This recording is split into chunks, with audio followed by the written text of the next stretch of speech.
Well, thank you everyone for joining us for session 2 of Rev Up 2021. I'm Ryan Schonecker. I'm the SVP of Sales and Marketing at Icario, and we're glad you're able to join us today for Making the Member Experience Matter, real stories behind healthcare engagement. Before we jump in, real quickly, if you'd like to ask a question at any time, we're going to be doing Q&A at the end, but please ask questions throughout so we understand the context as it comes in. Use the Q&A feature at the bottom of the screen. There's two parts to it. There's a chat or the Q&A. Please use the Q&A.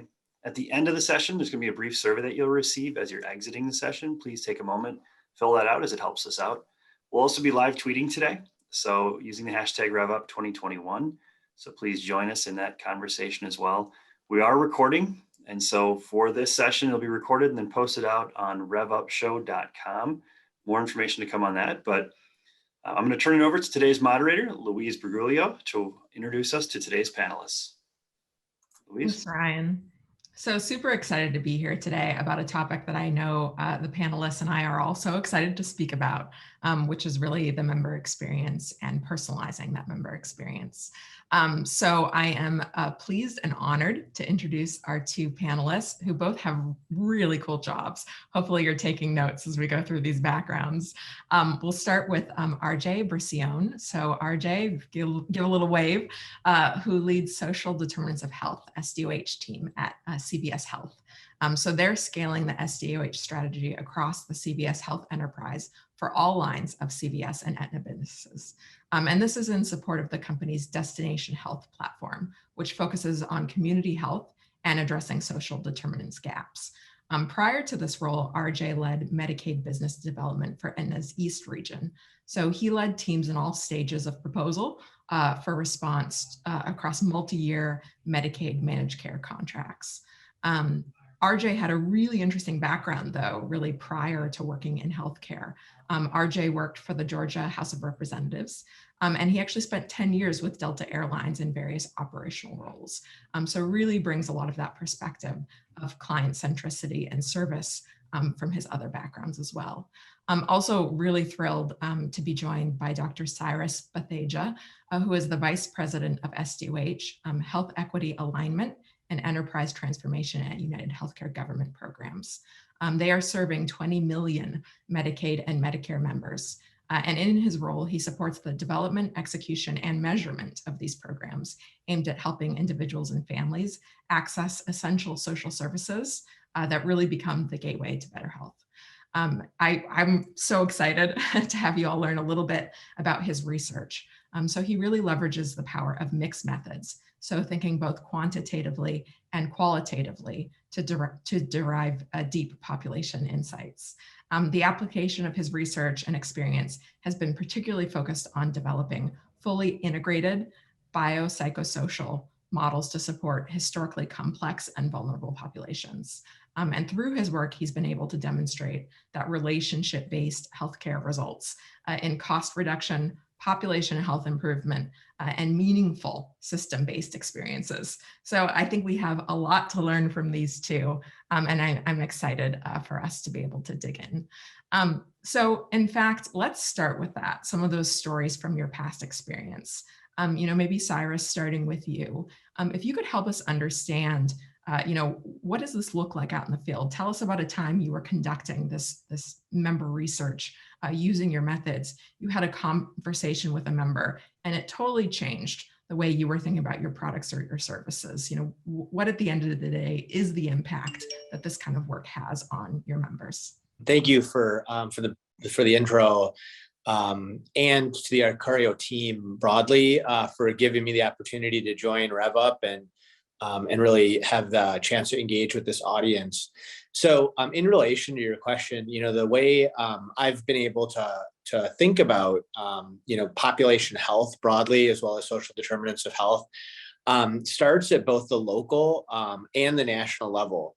So at the local level, really having the opportunity to engage with people where they're at, to inform decisions that I've made throughout my career, really kind of at the patient level, if you will, or member level, and then carrying that through to scale at the national level, using things like large data sets to inform us on where there may be specific population health trends and then working on design from there. So, one of the things that comes to mind related to your question was in evaluating quality, particularly adolescent well checks, the opportunity to understand that in New York, back, this was now a few years ago, we identified that there was a struggle in an area of New York, particularly in Brooklyn, with being able to get adolescent well checks.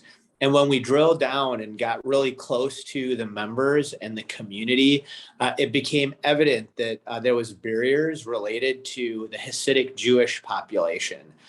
And so we took time to meet with that community, rabbis, cantors, others within the synagogues, to understand what types of barriers those folks were encountering as they were getting not only getting to preventative healthcare like adolescent well checks, but a variety of other things that we found that they were struggling with, it related to their health, that is. And what we came to find in those conversations and interactions with the community and members specifically was that some of the things that we were involved in, whether incentives or programming, there was opportunities to adjust it to be more culturally focused.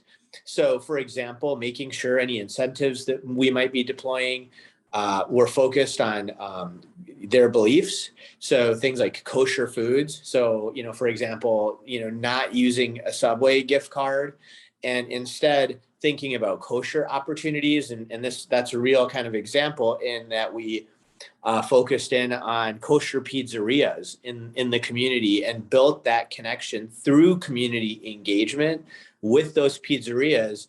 And that was actually a place that the adolescent community, the younger adults, were hanging out. So they really appreciated our engagement and the incentive around the kosher pizzerias. We also made sure that our providers understood their needs, wants, and desires, made sure that the providers were culturally sensitive, aligned ourselves with other anchors in the community. For example, Uncle Moishi and the Mitzvah Men, a local childhood entertainer group, was one that we partnered with to support with kiddos getting immunizations. So, really thinking about it at a national level, looking at that data to evaluate where there was struggles and barriers in population health, and then bringing it right down into the community, having engagements with the members, with anchor institutions in the community, and then making that member experience as meaningful as possible. I hope that helps, Louise, with giving you and the audience, some ideas to think about in relation to your question. I think it does. And it's a wonderful, illumination of what we were talking about through your bio, right? Where I'm sure the discovery process started as quantitative, something's off, what's going on here with the population? Where are we performing well? Where are we not? But then moving into that qualitative research, having conversations with people, figuring out where, young people were spending their time, what they valued, and then actually, changing your offering really dramatically, right? Changed your service around that member experience. I think that's a great example. But when we say, we're using these research methods, we're trying to understand our members better, what does that actually look like? What are some of the methods that you're using when you're trying to understand a new audience, you're trying to understand their needs, that some of our audience may be able to sort of look into or take home with them? Yeah. So Louise, really, I'll say in current times, I gave a little bit more of a historic example, but we understand in the United States, there's significant disparities and inequities throughout our communities. And, frankly, the data sets in these particular areas is still developing and emerging. And so thinking about new and innovative ways to use, what we have historically been using, things like claims data. So understanding things like emergency room trend usage or preventative checks, like I gave in the example related to Brooklyn, in combination with other untraditional data sets. So things like census data on, who might or might not have access to the internet. We know digital disparities is a super determinant of health.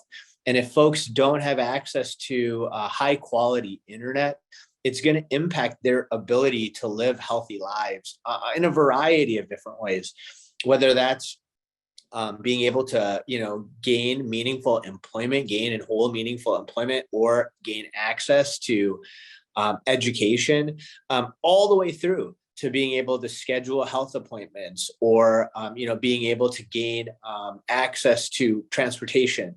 So we're really using data in untraditional ways, doing what I call socio-clinical data blends, where we're taking social data, traditionally kind of unused or underrepresented social data sets, and blending them with more traditional clinical data sets, to understand, for example, if there's trends in populations who don't have access to high quality food and diabetes.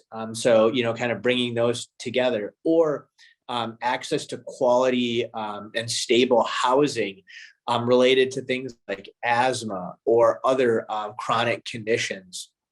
And really able to gain some meaningful insights through those types of quantitative, based data sets, but then as well looking more carefully. And you started to touch on this, Louise, but really looking carefully at the population itself to understand, meeting with people where they're at.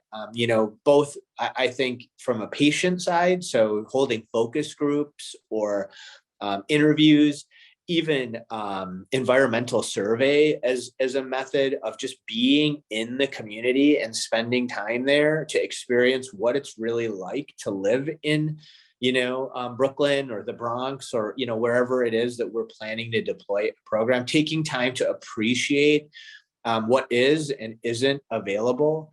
And then, as well, from a quantitative and qualitative, so more of a mixed methods approach, bringing those data sets together to create the right types of programming at the right time to support the members.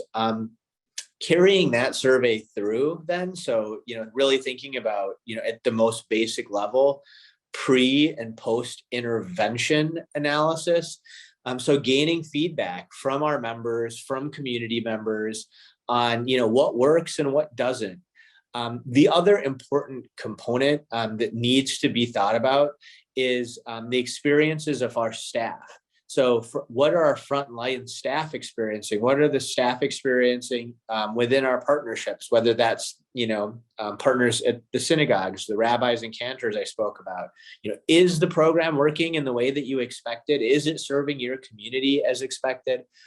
With our staff, how are you navigating difficult conversations? Where are there particular barriers? And how can we support that? Are there best practices that are emerging? And looking for trends. So applying rigor to that, not just ad hoc, but really making sure that we're taking staff and community based experience into consideration in a more rigorous and meaningful way. That helps. That's really fascinating. Thank you. Yeah, I think that, again, that blend of sort of quantitative and qualitative can be so powerful. Really impressive to hear how you're digging into each, and particularly those being in environmental survey, being in the environment, huge empathy builders, right? It's worth it too, because it partly helps build your future intuition, around what you need to do to serve your members. So very, very impressive that you're able to invest in that way.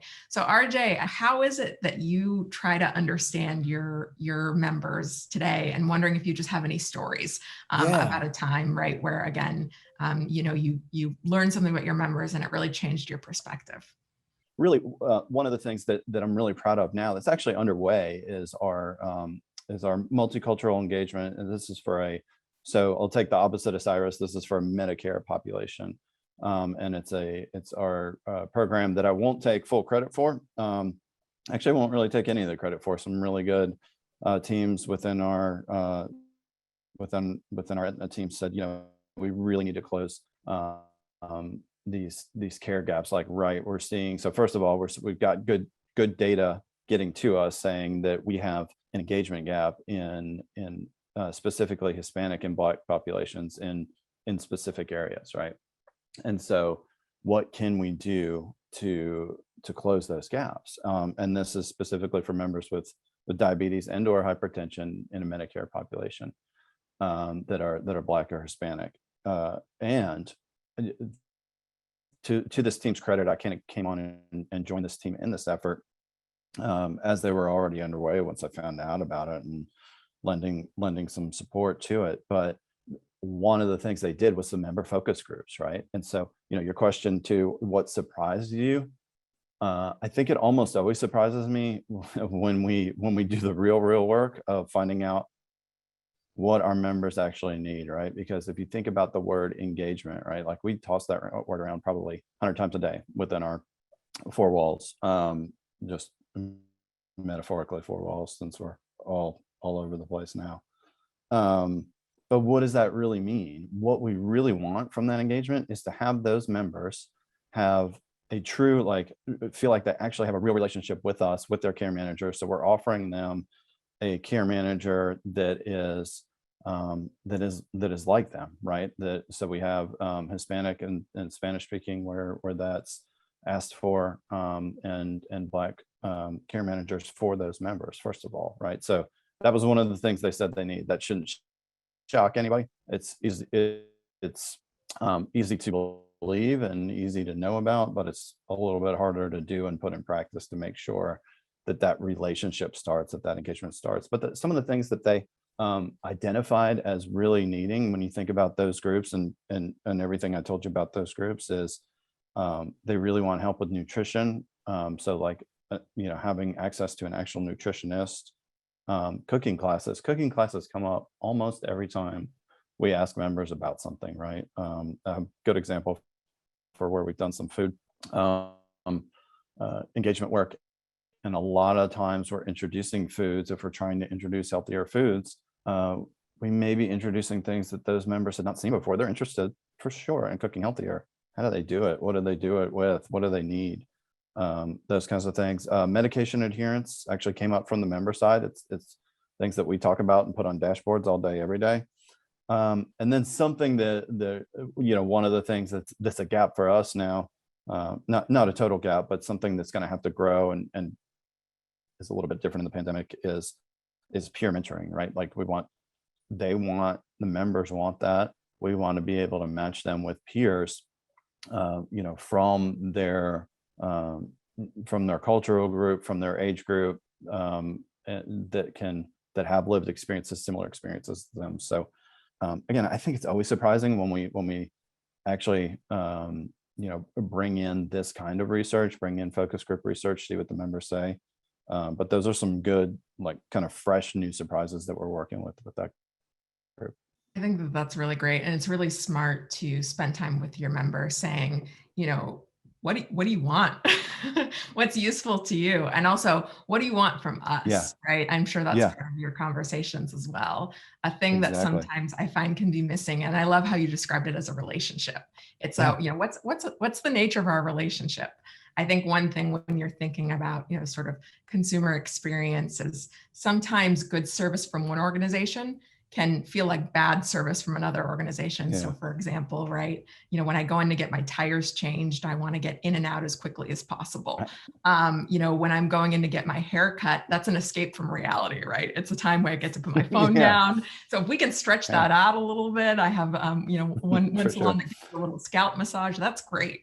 So there are, two facets of an experience, get me in and out, or let's make this more of a long experience. It's very different based on my relationship with, the guy who changes my tires versus the woman who cuts my hair and the services I want from them. So I think it's smart that you invest in that. And to your point, it can be very surprising and very telling.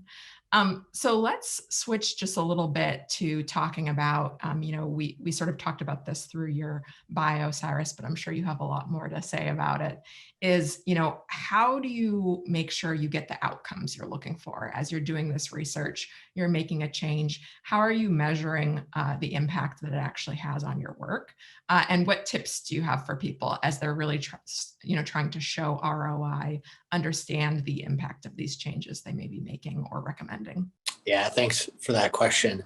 So, I think when you start to craft outcomes, it needs to be a joint effort between the organization that seeks to achieve and the person who is involved. And I would lean more heavily towards the person or patient or member who's involved than the other way around. And traditionally, what I've experienced in the healthcare system broadly. So, I'm a clinician by background and have spent a lot of time in healthcare at the patient level, at the bedside, frankly.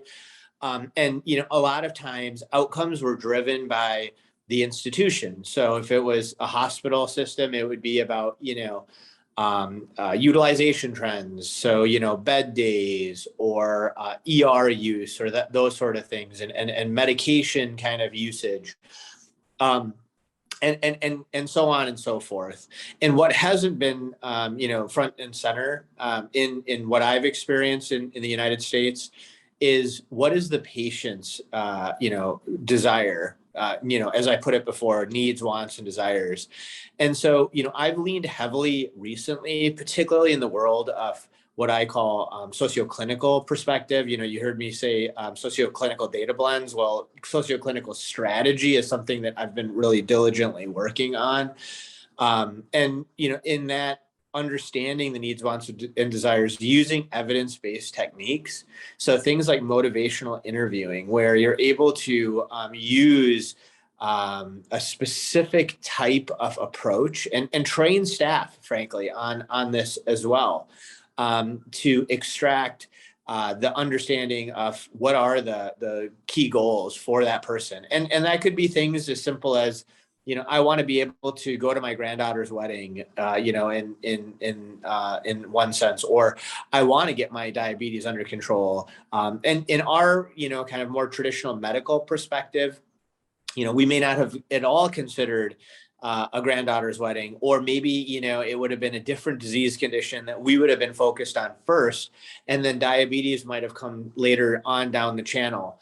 And, understanding why diabetes would be, of importance to that person. And, maybe it's that, I enjoy eating particular foods, and, I want to be able to get my diabetes under control so that I can eat more of, the foods I enjoy. And so, RJ touched on it, but that education piece then comes into play. And so building the goals with a patient perspective, with a member perspective, using that technique of motivational interviewing, but then aligning what the traditional goals would be to that. So, we can help with getting you, on your way to your granddaughter's, wedding. And here are some of the things that we would want to do as building blocks to get there. The other thing that I use is something called the trans-theoretical model. It's a model of change. It also, many times the Prochaska model is another evidence-based model, and it's understanding where people are along the continuum of change. And so, if they're, eager to want to make change happen, then you should cater the approaches, the objectives specific to that group or that person. If they're kind of early on in just contemplation and needing to know more about it, then the techniques and objectives should be focused on that. The goals should be focused on providing them with the basic details that they need to be able to comprehend what it is that we're talking about, rather than moving them, down to a program that's would be better suited for somebody who is eager to make change happen and understands, some of the basics. So, really thinking about what is the patient perspective in the goals and making those, fundamental to what it is that you seek to achieve, is the way that I think about making sure that the outcomes are what we expect. And then from a measurement side of things, Louise, really getting into measuring against what those specific goals are at the person level.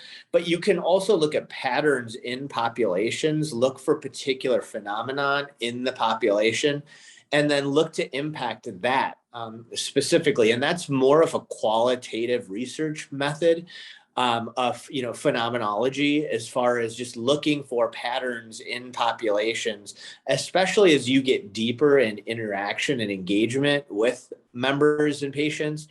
You'll start to see patterns popping up, and then setting goals and objectives that are aligned to the needs of the community, is really key. And again, it's something that I think has been missing within healthcare in the U.S.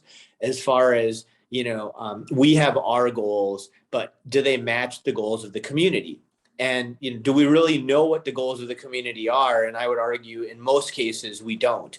And so, kind of logical pattern from the person to the community, and then the more traditional national goals, looking at very specific healthcare data. So what is the cost and utilization trends that we seek to impact, but then measuring ROI across all of those domains.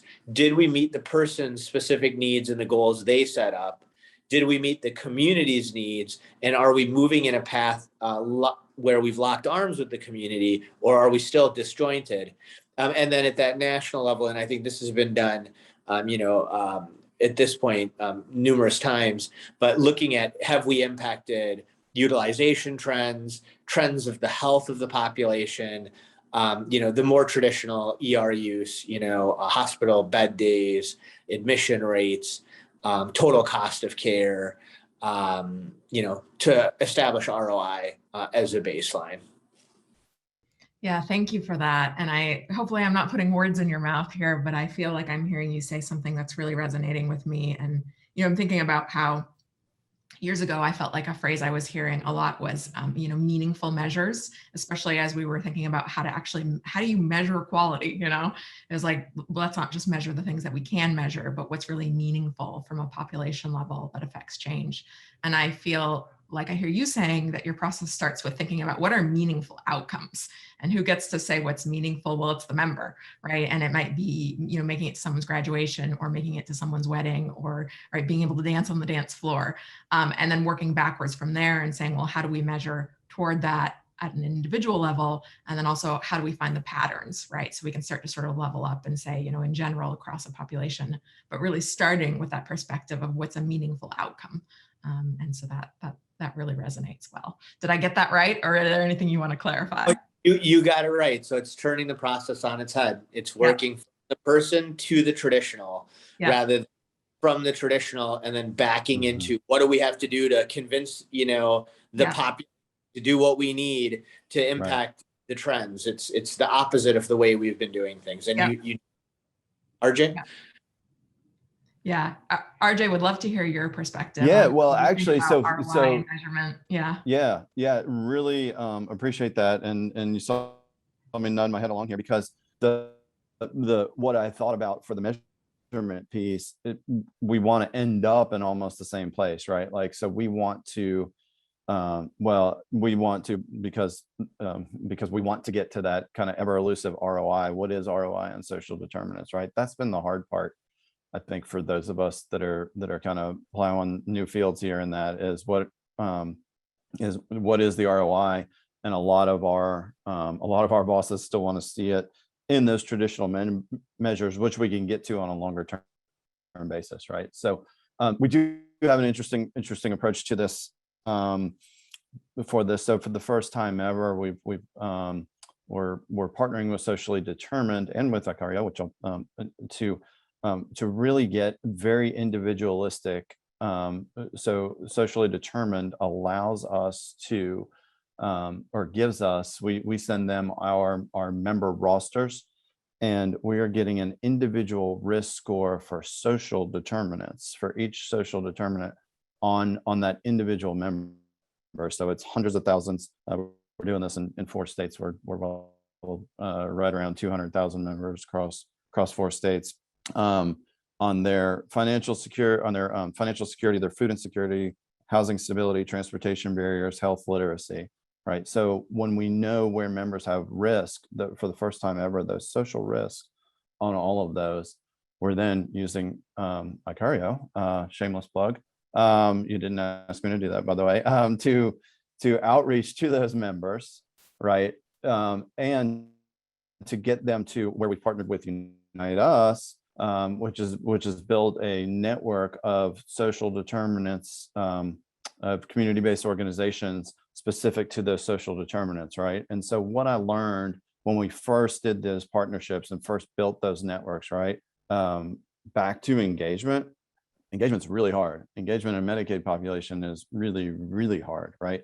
How do you get people to pay attention, to understand what this, this new thing, this Unite Us network, how are we going to explain that to a Medicaid member so that they make the use of everything that we've put there for them, so they can be referred to food banks or to help with that, with their housing application, or help with utility bill. Utility bill is a big one right now, right? Like utility assistance, maximize the SNAP, all of these things, right? Like we built that network along, United Us built that network for us in these states. And we want to maximize the use out of that, but we have to know on that individual level what those members needs, and then we outreach to them. From there, we want to have those measurements of those outcome goals. So I spent a lot of time as I was building into this role, for example, with food banks, right? Food banks really want to engage with healthcare, but they know it's not good enough anymore to just measure how many pounds of food they distributed, right?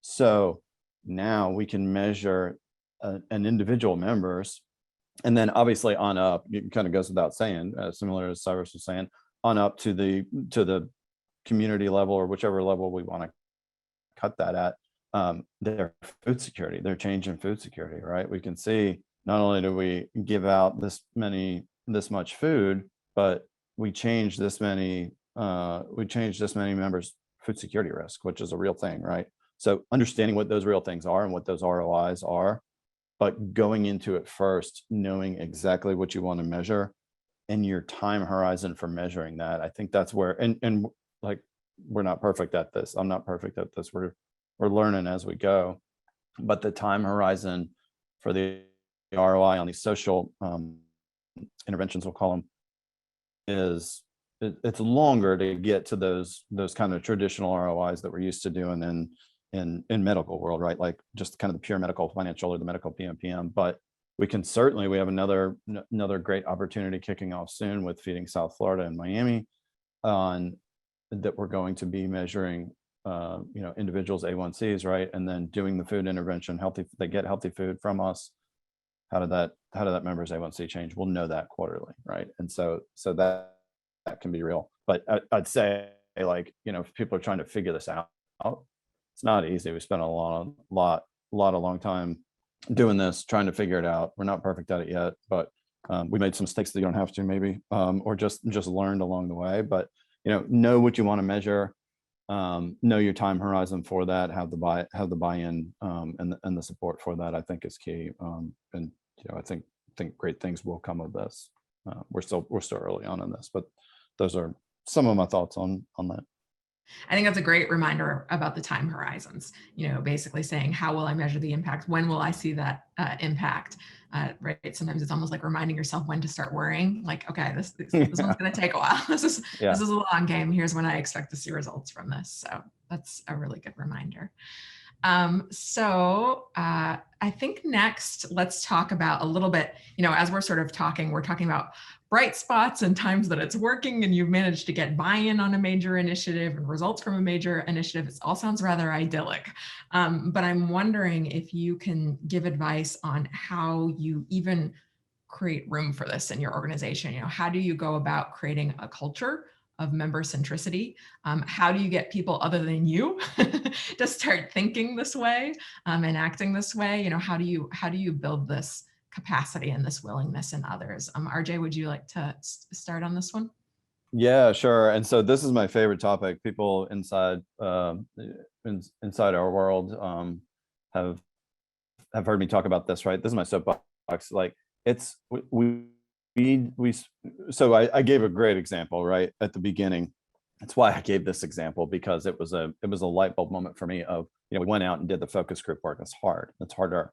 We spend a ton of time. There's nobody that works at CVS Health Aetna that does not care about our members, right? Like, we spend a ton of time and a ton of effort but we do it too much amongst ourselves in thinking what we think will work, right? So my first example is a good one, but I wish I had lots and lots more of them. I do have a few more, but in that we will work really hard for months and months and months, put everything together, have this pilot, and then the take-up rates are really low, or the engagement rate's really low, and then we're all trying to, and then you're trying to figure out and scramble it, right?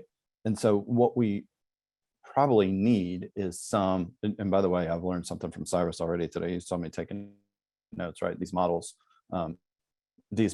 get some real, obviously we did have the member focus groups in here, but get some real design thinking into this and every step of the way. And we've started to try to do this. What does it mean to that member? What does it mean to the member? Right? Like the thing I walked through there just a minute ago in the last example, there's a lot of handoffs in that, right? To make that work for that member, we have to be very wary of the number of handoffs that happen to the member. There's a bunch of data handoffs. We can make that work. The handoffs of the member themselves are super important, and you can't hand off a Medicaid member basically more than once and expect anything good to happen, frankly, right? So we've got to get much better at how we design those for the member and think about the member. So two quick examples. The reason I promised people I'd say this. The reason I'm in a hotel room is one of the ways we're approaching social determinants is that we invest in affordable housing, and we had an affordable housing investment groundbreaking here in Tampa today. And one of the reasons I love going to this is all of the partners come together, right? Like, so you see this. It takes a ton of work. There's county commissioners there that allocated budget for some of it. There's, Aetna was there as an investor.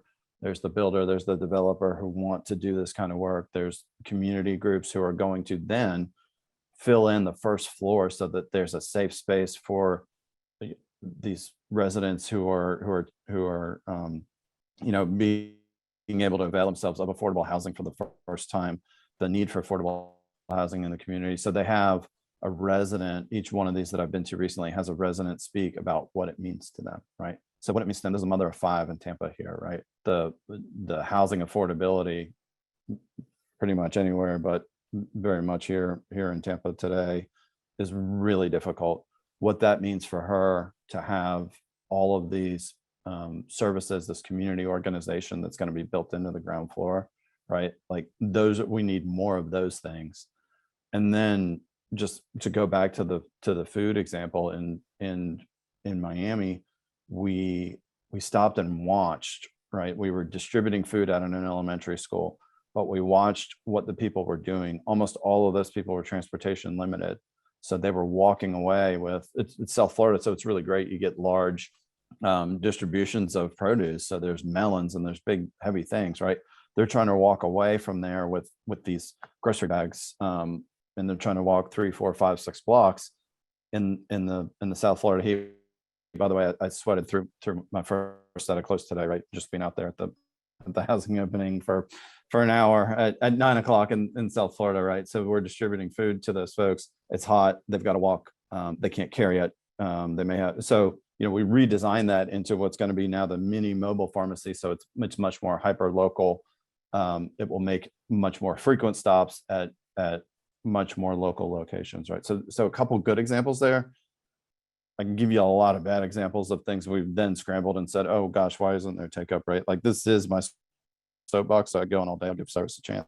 But we've got to get the members' input, and we got to understand what it means for our members. Yeah, that's great. It seems like you're really investing in building some bright spots, right? That can become rally points and then hopefully kind of build momentum, right? Well, when we do it this way, here's the uptake we get and here's the impact we have. So that's really exactly inspiring. Yeah, we're trying. Yeah. Cyrus, how about you?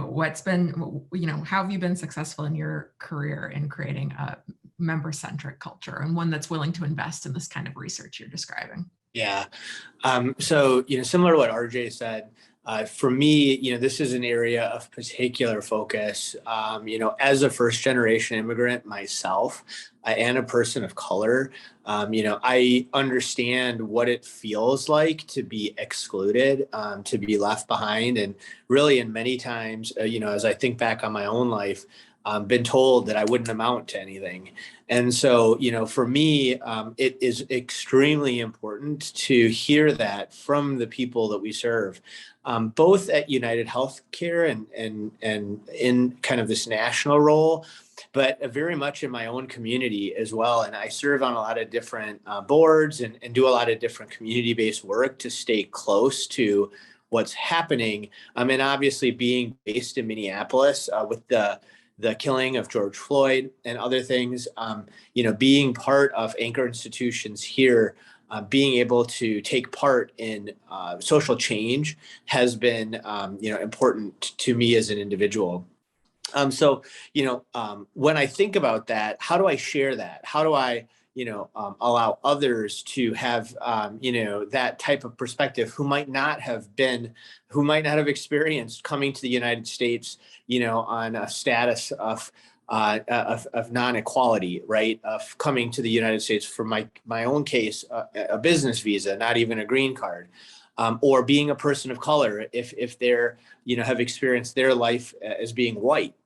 How do we make that happen? And I think it's extremely important to cultivate empathy, as I think you said, Louise, through this dialogue within the population, particularly of people who are engaging with our members and patients, but as well with our leadership teams. And so we've invested significantly in training, evidence-based next-gen training to help our staff to experience these sort of things. So, simulation is a method that I would say is emerging and that I have particular interest in, and I've got my teams continuing to evaluate in thinking about things like poverty simulations or race simulations, where people can have a closer feel and start to become more empathetic. Again, there's a huge difference between empathy and sympathy. And so making sure that we're training to that and giving that kind of perspective, understanding bias in the system, aspects of race and inequality from that perspective, both more at the academic level. So making sure that they understand it academically and what, kind of data is behind it. We've got some amazingly smart people who work within our enterprise. So, giving them that, but then as well, underlining it by experience, giving them the chance to, have that not only through simulation, but by immersion as well. So, giving them opportunities to go into the environment, experience what those members might be experiencing. RJ touched on this, but having a community focus means hiring from the community, making sure that the dollars we invest in programs make their way back to the community. So, as I structure contracts with partners and others, I'm always thinking about how do we make sure that some of those dollars find their way back to the community, the people who are actually doing the work, who should be in that community embedded. Not just that they look like the people that we're serving, which is important, or have the same beliefs, but that they just understand what it's like to live in that community. And an example that comes to mind, I've done a lot of work with populations experiencing homelessness and trauma-informed care. And this has been my work for over 5 years. And investing in affordable housing, like what RJ said, is something, we've been doing, but as well in investing in things like housing first. So places where people can live that they don't have to abstain from, using drugs, for example. The first thing that happens is we help them to find dignified housing with high fidelity wraparound services that are trauma informed, understanding the trauma that somebody experiences as being a person of color or living on the streets. These are significant. And so we need to make sure that we stay attuned to that. And in talking with the people, the hundreds of people experiencing homelessness that we've helped to find their way to dignified housing, That's what, for me was really impactful. And those stories and sharing them, we used to do a weekly email every Friday to our senior most executive team on one person who experienced homelessness that we were able to help to navigate to dignified housing, and how they found purpose. Purpose is really key to all of what we're talking about with member experience. How do you find purpose? Everybody has it. Sometimes it's just a little bit hard for us to see, or for them even to see. How do we mutually align around everybody's purpose? And then, conveying that through things like messaging broadly to, not only our senior leadership team, but to management, to frontline. So people are sharing in those stories to see the profound effects of the work that both RJ and I are involved in when it comes to social determinants of health. Thank you. That's so many wonderful thoughts to leave us with. We're about to transition into Q&A, but I think in particular what's setting with me is the distinction between sympathy and empathy. Sympathy lets us feel, maybe sort of feel what it's like. And I think empathy helps us really understand what it's like. And empathy being something not just that we can aspire to as people, and human beings. I think we'd all like to think ourselves empathetic, but that it really makes us better at our jobs. If we have empathy and we really understand, right, we understand the need for purpose, we understand the need for dignity, and really understand it deeply, it means we design better services, we design better solutions, we bring better results and the kind of results we want to bring. So I think that's a great call out there. So Louise, quick jump in here. Oh, yeah. I just want to follow up on something that Cyrus said real quickly.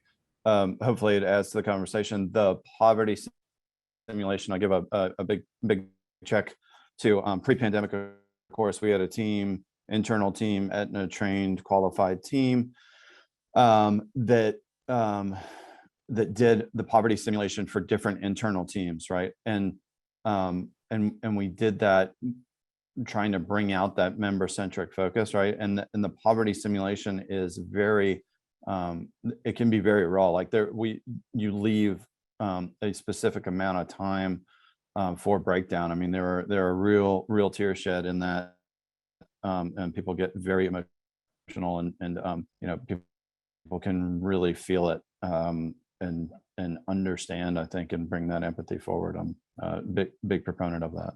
I'm glad you mentioned it. Yeah, I think that's a great suggestion. And I know we've even been getting some comment suggestions in the chat, which has been nice to see that.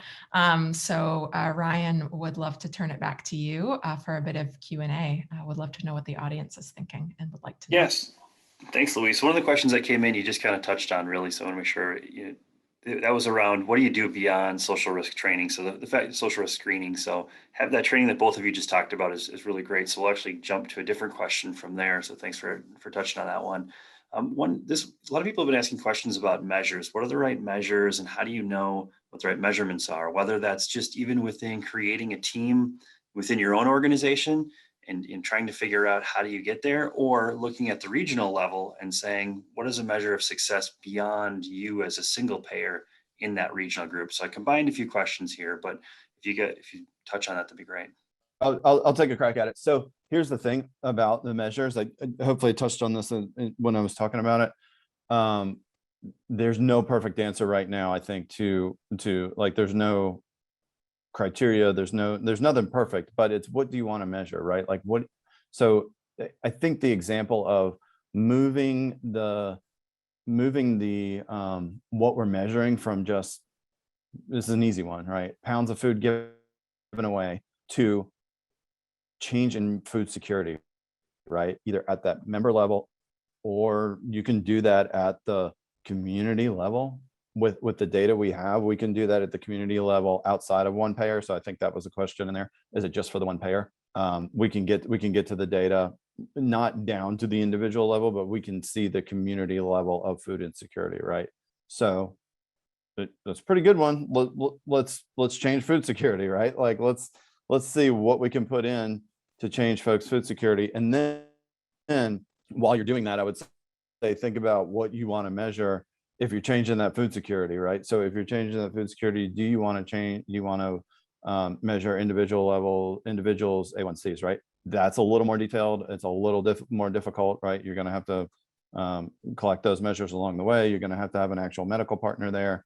So there's multiple approaches, but take it from the guy who sat down for way too long and got way too much input. Like, there's nothing perfect, right? Like, pick some things. There's some big stuff out there, right? Like, you want to change, again, food security or access to transportation or health literacy. Health literacy is a big deal right now. Access to Wi-Fi is a big deal right now. Like we can get the data. The data is available at different levels, especially if you're doing it at a community level to get your baseline and go.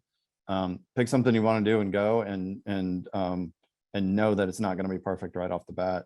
I guess that's my quick short answer advice. Cyrus. Yeah, I'll layer on, RJ, thanks for that. So, I think about this kind of from novice to expert, right? And I don't think, and this just reinforces what RJ said, I don't think we've got the novice data in this country nailed down. And I think that there's a real opportunity to measure with precision the basics. So what do I mean by that? Well, do we really know where in the country we have the biggest gaps with food insecurities, or with like precision, the biggest transportation gaps, or racial bias? So I think validating these things, and RJ had touched on this a little bit, there's a lot of predictive analytics out there. A lot of my focus is on validating what those might be telling us. So yes, we, according to these risk scores, which, pull imputed data points, there's, potential risk within a population, but like, can we validate that and then quantify it? So, measuring at the community health level to say, specifically, there's only one, point of fresh produce in this community, and that X amount of people in this community that we have, engaged through things that we've talked about in this panel, like motivational interviewing, don't have access. Those are the kind of the basic measurements that then we can build off of to say, we have quantified and validated that this community is being starved of fresh food, fresh produce, or in some cases, food in general. And we're taking specific action to combat that. And then from there, we're able to measure those programs that we set into place to interfere or disrupt that particular inequity that we identify.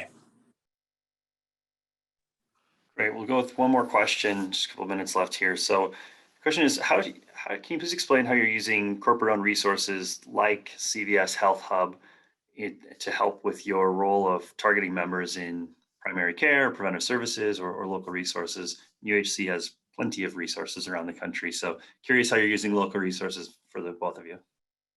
Yeah, so a couple things. I'll start. So yes, we do have CVS Health Hub, which aims to really do the kind of the thing that I was talking about in the first example, but close the care gaps, right? So there's an opportunity in a post-pandemic world. There was an opportunity, a very brief shining moment of opportunity in the pre-pandemic world as CVS Health Hub was launching to really have that as an engagement point for our members, right? So if you think about a member from a CVS Aetna perspective, and we know they're going to be coming in, right? So the type of member I talked about, we know they're coming in for prescriptions on a monthly basis at the very least, right?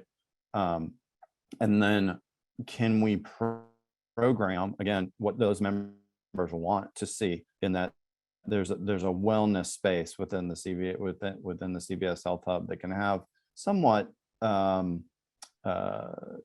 closer to the region, let's say, or closer to where it is, programming kind of based on what the need is there. So that was when I said we see the nutritionist ask come up multiple times. One of the first times was from some early feedback on the health hubs and what people wanted to see. So the opportunity when we talk about engagement, right? Like when you think about all the potential engagement points, opportunity to engage that member with the nutritionist right there live in the CVS Health Hub, they're already going to be in there, right? Louise, to your point, like earlier about like, hey, where do I really want to be spending time? Well, you only have to spend an extra minute or two in there if you're getting your, now COVID booster, your flu vaccine, right? Your prescription. You can talk with potentially a nutritionist. You can talk with other wellness opportunities in there. There's actually Cara McNulty, who's a fabulous leader within CVS, who's also in Minneapolis, spoke about how we're bringing actual real live mental health to the CVS Health Hub, right? In some pilot situations, right? So that you can, if anything, this pandemic has taught us that we need more mental health and we need more accessible mental health. That is coming to CVS Health Hubs now, actually. So a couple examples there. I'll leave some room for Cyrus and all of the many opportunities for United Healthcare to touch folks. Mm-hmm. Yeah, there's many, at the local level. So our community plans, across 35 plus markets, from a Medicaid standpoint, highly community centric. So things like, different types of health fairs and events, all the way through. But really kind of focusing in particularly on community health workers as an opportunity to think about, from an interdisciplinary standpoint, how do we engage with people in a way that feels right? And I talked about, finding ways to bring dollars back to the community. This is opportunity for partnership with community colleges. Embraced me and my mom as a first generation immigrant and as a single mom. My mom found her way through a community college to nursing. Those type of programs have a huge community impact. And so local partnerships like that, where we can find talent for people who are interested in supporting the movement that RJ and I are both creating in changing the health system for the better, allowing people to live life to the fullest, is key to this. And so, I also mentioned earlier in the dialogue about a partnership with synagogues, so places of worship. How do we align ourselves more with what people really want? And so, community health workers as a central point for member care, patient service, I think is critical, especially in marginalized, low income populations. That's where I think that, there's some real opportunity and something that we've been, really engaging in particular is community health workers and the health of the community through localized resources. Thank you. I think that brings us to time. I learned so many new things every time we talk, even though we talked before this. Super valuable. Thank you so much. Yeah, thank you. Yeah, thanks everyone for joining. A reminder, next week will be the last version of Rev Up. So please join us for that. And on your way out, make sure to go ahead and fill out the survey. Thank you all for your time and participation today.